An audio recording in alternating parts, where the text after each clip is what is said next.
Hola maestra y compañeros. Nosotros les vamos a presentar el tema riesgos eléctricos. El equipo está conformado por Sergio, Andrea, Scarlett y su servidora Wendy. Bueno, y para dar inicio con el tema, es necesario conocer el concepto de riesgo eléctrico. Los riesgos eléctricos son aquellos que se derivan del uso de la electricidad y se refieren a la posibilidad de contacto que tiene el cuerpo humano a una corriente eléctrica que desgraciadamente puede resultar en un peligro para la integridad de las personas. Un riesgo está compuesto por varios elementos, principalmente la amenaza o peligro. En este caso de los riesgos eléctricos, el principal peligro pues es la corriente eléctrica. Y otro de los elementos es el nivel de vulnerabilidad ante un evento. Esto se refiere a qué tan expuestos están los trabajadores en la industria a que tengan un tipo de riesgo eléctrico que pueda afectar gravemente su salud. Efectos a corto y largo plazo. Dentro de los efectos a corto plazo existen las quemaduras. Estas pueden ser internas o externas, causadas por el paso de la intensidad de corriente a través del cuerpo, por el efecto Joule o por la proximidad al arco eléctrico. El siguiente es la asfixia, que se produce cuando la corriente eléctrica atraviesa el tórax. El choque eléctrico tetaniza el diafragma y pues como consecuencia los pulmones no tienen la capacidad ni de aceptar ni de expulsar el aire. Este efecto se produce a partir de los 25 a 30 miliamperios. El siguiente es la tetanización o contracción muscular, que consiste en la anulación de la capacidad de reacción de los músculos y así pues se impide la separación voluntaria del punto de contacto eléctrico. El siguiente es la fibrilación ventricular, que se produce cuando la corriente pasa por el corazón y su efecto en el organismo se traduce como un paro circulatorio por ruptura del ritmo cardíaco. El siguiente es la fibrilación. Este se produce cuando el choque eléctrico tiene una duración superior a 0.15 segundos.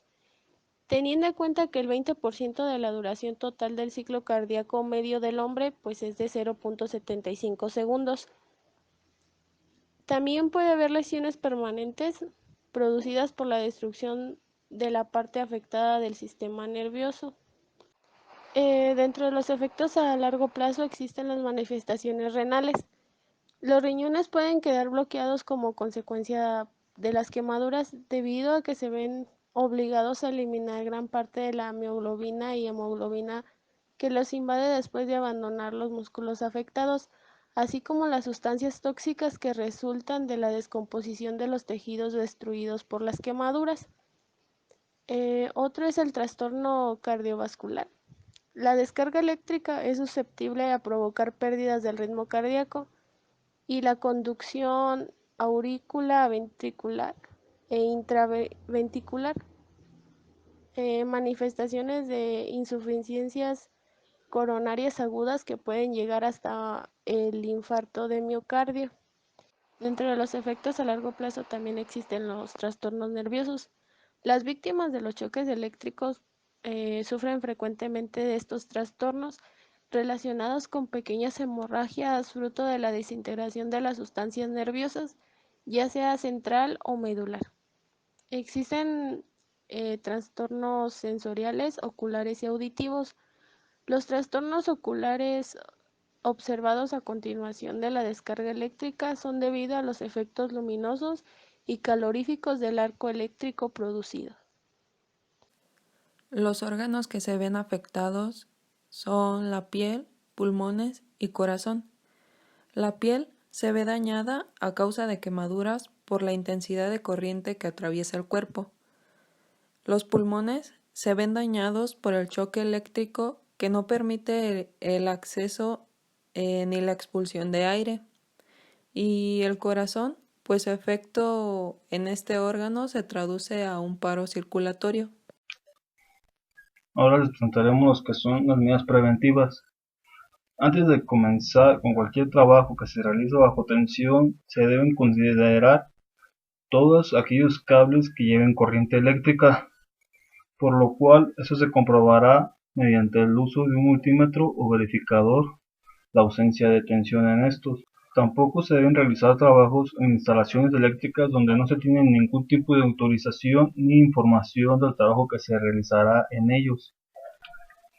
En caso de que exista una descarga eléctrica, se deben utilizar equipos de protección como lo son guantes dieléctricos, casco, calzado aislante con suela de goma.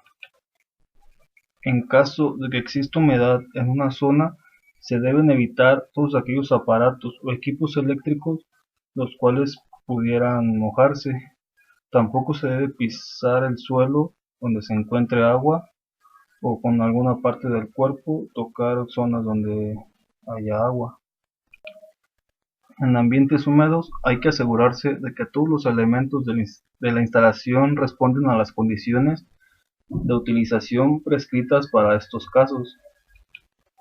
Se deben de revisar de forma periódica y sustituir todos aquellos cables que se encuentren en mal estado, así para evitar lo que son las reparaciones provisionales. Todo aquel equipo que sea de forma manual debe estar protegido frente al contacto eléctrico, libre de grasas, aceites y otras sustancias deslizantes. Siempre se debe evitar la instalación de adaptadores en las tomacorrientes, ya que puede provocar una sobrecarga en la instalación y puede provocar algún accidente. Los cables, los enchufes o aparatos nunca deben de estar dañados para evitar así algún accidente. Ahora les presentaremos los que son los equipos de protección contra algún riesgo eléctrico. El primero es el casco dieléctrico. Este siempre los protege frente a choques o impactos, pero cuando se está desempeñando trabajos con riesgos eléctricos, siempre se debe tener en cuenta que estos nos protegen del paso de la corriente al cuerpo del trabajador desde la cabeza. También tenemos lo que es la protección facial y ocular. Estas se llaman pantallas faciales o caretas. Estas deben tener un espesor mínimo de 1.2 milímetros, una altura de visión que debe ser en sentido vertical de 150 milímetros y con un mínimo y una clase de protección de 2 o 3. Otro uso son los guantes dieléctricos. Estos también nos protegen contra descargas eléctricas y estos se pueden encontrar de diferentes. Esto depende del voltaje con el cual se estará trabajando. Estos son guantes aislantes de electricidad que son destinados para evitar el paso de la corriente eléctrica en caso de que se tenga contacto con un elemento que tenga alta tensión. Ahora tenemos lo que es el calzado dieléctrico y conductivo. El calzado conductivo es el que protege al trabajador cuando es necesario que se elimine electricidad estática en este. Estos son generalmente usados en áreas de trabajo con manejo de sustancias explosivas. Y tenemos el dieléctrico, este es con protección contra descargas eléctricas.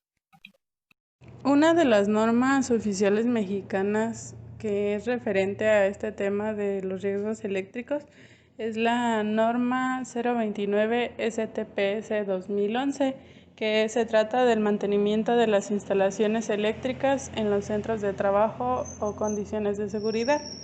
Esta norma establece las condiciones de seguridad para la realización de actividades de mantenimiento de las instalaciones eléctricas en los centros de trabajo a fin de evitar accidentes al personal responsable de llevarlas a cabo y a personas ajenas a dichas actividades que pudieran estar expuestas. Otra de las normas involucradas en este tipo de riesgo es la norma oficial mexicana 001 CD 2012, que habla sobre las instalaciones eléctricas y específicamente en su forma de utilizarlas. Esta norma está enfocada a la correcta utilización de la energía eléctrica dentro de una instalación. Su protección se enfoca a descargas eléctricas, efectos térmicos, una falla en la corriente o las sobretensiones. Algunos de los ejemplos de riesgos eléctricos son el cortocircuito, que este es causado principalmente por fallas de aislamiento, impericia de los técnicos o accidentes externos. Uno más es la electricidad estática, que es por la unión y separación constante de materiales como aislantes. Y pues el principal es el equipo defectuoso, que se da por el mal mantenimiento de los equipos, por una mala instalación o porque simplemente no se utiliza como es debido.